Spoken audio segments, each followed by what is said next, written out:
welcome back. It's just past 7:30 a.m. here in Singapore. You're watching Asia First, and here are the headlines we're following.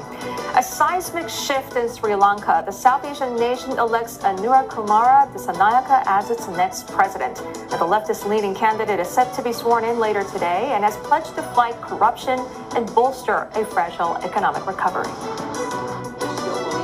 That there can be time and space for a diplomatic solution here. The U.S. urges Israel and Hezbollah to prevent an all-out war as cross-border tensions escalate. Both sides traded hundreds of strikes against each other on Sunday, despite international appeals for restraint. And a new commitment to multilateralism. The United Nations General Assembly endorses a blueprint to bring nations together to tackle 21st century challenges, as UN Chief Antonio Guterres urges leaders to take bold action. The voters in Sri Lanka have spoken. Marxist-leaning Anura Kumara Dissanayake is their new president. The 55-year-old led in vote counting as soon as the polls closed, knocking out incumbent President Ranil Wickremesinghe and opposition leader Sajid Premadasa. Dissanayake campaigned on a pledge to battle corruption and revive a fragile economy. Sri Lanka is still reeling from its worst financial crisis in decades. It was the first time in the nation's history that presidential vote counting went to a second round after the top two candidates failed to win more than 50% of the votes to be declared winner. And for more, we are joined by Asanga Abeyagoonasekera, a senior fellow and executive director of South Asia Foresight Network at Millennium Project. Asanga, thank you very much for joining us. Firstly, just tell us how significant was the rejection of the political establishment in this election, and what did it tell you about the electorate sentiments regarding economic recovery and corruption? It is definitely a significant message that the people of Sri Lanka has given to the old guard, basically the traditional two parties that was ruling the country from its independence. And this is the first time, like you rightly mentioned, that a third party has come in, a Marxist Leninist party, JVP, which has the background of two insurrections in 1970s as well as in 1980s. Is in power now. So it is a historical election for the Sri Lankan people. Clearly, they have sent two clear messages. One is that they want a new beginning. They want to see, they have trusted one individual to do these reforms. They have seen the Marxist Party as a reformist party now. So those are the clear two messages. As you know, Sri Lanka's 2022 People's Uprising. We had poor economic conditions, the dysfunctional government, and corruption. So anti-corruption was their main theme, and they have managed to win the large, masses of the population on these three areas, and sort of, trust them on their policies. So, which is a huge, achievement for a third party in Sri Lanka to come to power. And Sri Lankan people has also shown that the incumbent president, they have moved to the third place. So that's again first time. All right, so Asanga, a lot of faith, as you mentioned, and AKD is pledged to bolster a fragile economic recovery. But just how optimistic are you that under the new leadership and economic management, the people of Sri Lanka will be happier? I mean, can he indeed balance austerity with his campaign promises to reduce taxes and support the poor?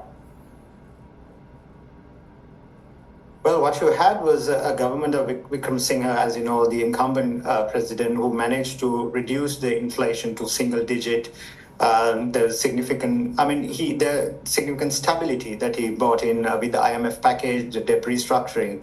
Can he sustain this? What he says, Anura Kumara, is that he's ready to sort of sustain that as well as go beyond and negotiate with the IMF. For a better sort of deal to the Sri Lankan people. As you know, there's a lot of economic hardship in Sri Lanka, so I'm not sort of that optimistic because of its Marxist background of the party. Because they are first time, it's an experiment in place, actually, bringing in all these reforms. They have never done public-private partnership. They have not engaged in liberal market economy. It is the first time. What they did was, in their election campaign, they managed so well to sort of bring in that public anger which had on the 22 uprising, the economic deprivation as a political tool, channeling frustration to undermine the establishment and seize power, which the Marxists do. But they did it very well through social media and all that. So can they sustain what's happening, the stability achieved by the incumbent government? I am not so optimistic of that. Okay. And also, Dissanayake campaigned on anti-corruption promises. How feasible is it for a leader from a historically fringe party to dismantle a very deep-rooted political corruption? What sort of specific measures is likely to be prioritized? Well, he has mentioned about independent institutions like the Corruption Bribery Commission, which is a good thing. And we never had an independent bribery commission. There was a lot of political interference time to time. So those are the positive things actually in government that he's trying to, he said he's going to introduce. People are very optimistic about those things because corruption was a huge issue, which the IMF governance diagnostic has highlighted it multiple times in their report. There are 16 recommendations which he needs to sort of, work with the government to improve the governance process in Sri Lanka. So, which is, to strengthen transparency as well as bring in more democratic values to the country. So I could look at it in a very positive way, whatever he has said, but we need to see how he sort of actually delivers these things in the months to come, and how he this is the first time again, because we have not seen them. He had 3% last time in the election in the parliament, so he had only 3%. So this is the first time. It's a huge shift from 3 to to become the president of this of Sri Lanka. So it's yet to sort of see how he would deliver his promises.